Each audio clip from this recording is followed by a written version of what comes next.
Assalamu alaikum wa rahmatullahi wa barakatuh. Blessings to everyone. So there is always this question, who am I? And there's written and said so many things about it. But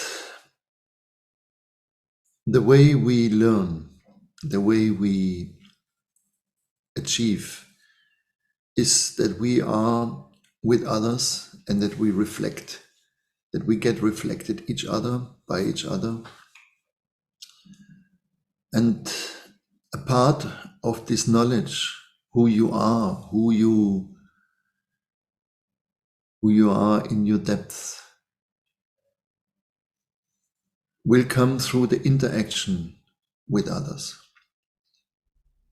Even someone that secludes himself in the mountains, in caves, in the desert, they had a part of socialization. No one can grow up in isolation. There were experiments made by a French king that wanted to know which is the first language spoken. So he wasn't allowing the parents or the nurses, the nannies, to speak a word with the babies. And what came out was that many of them, they died in an early state, and the others that survived were basically mentally handicapped. Their brain was not really developed. So we need, in our first years, we need that social contact, be it only our parents, be it our family, be it our siblings, but we need that to develop. And through this, we get a certain conditioning, we get a certain frame that we have to understand. We need to understand our projections. We need to understand the projections that come to us. And when we see this very clearly, we can go beyond. We take our projections back. We see what is our vices. That is the last work to do. Yeah, that is the central work. That is what Freud was talking. That he said, if you bring someone to the core of his personality, yeah, then that person can become psychotic. Yeah. The core wise, he meant. Yeah. All of us, we have a core wise. We have something that repeats in our life again and again. Something that sabotages our life, something that gives us pain and gives others pain. And when we understand that core and we can isolate it, we can see it clearly without any defense, without any excuse, then we can unroot it. Yeah. That it is said, these are the sicknesses of the heart. No?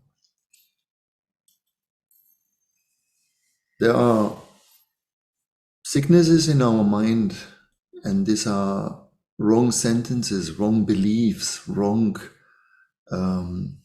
thoughts that we tell to ourselves. Yeah, I'm not good enough, I'm ugly, I'm whatever. No? And they create miserable emotions. But the sicknesses of our heart are behind all that. There are deep, deep patterns that are ingrained in the deepest level of our personality. Yeah. And these are usually the things where the common people say that a person never changes. Yeah. And when they refer to that, they mean these very deep habits, these very deep patterns that rule our life.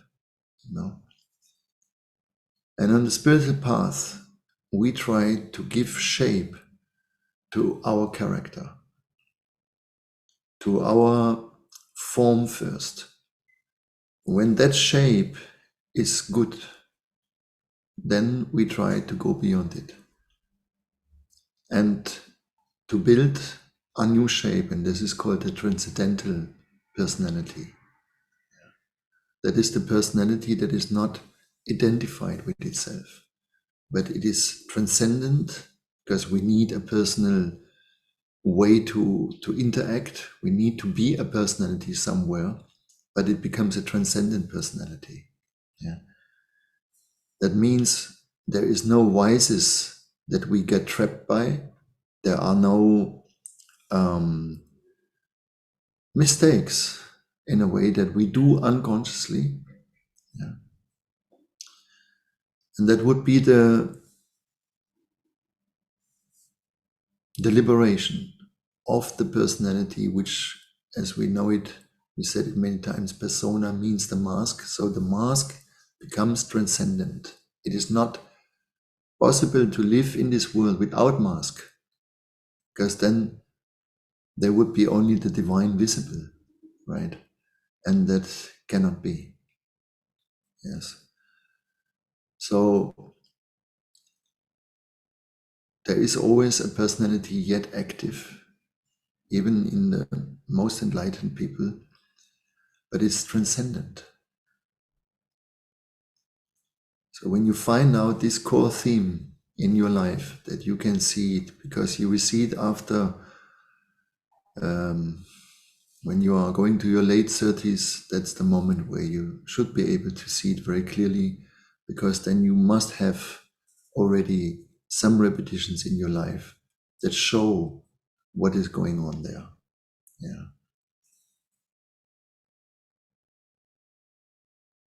I hope it is clear and you can reach to this point. Thank you very much. Assalamu alaikum wa rahmatullahi wa barakatuh.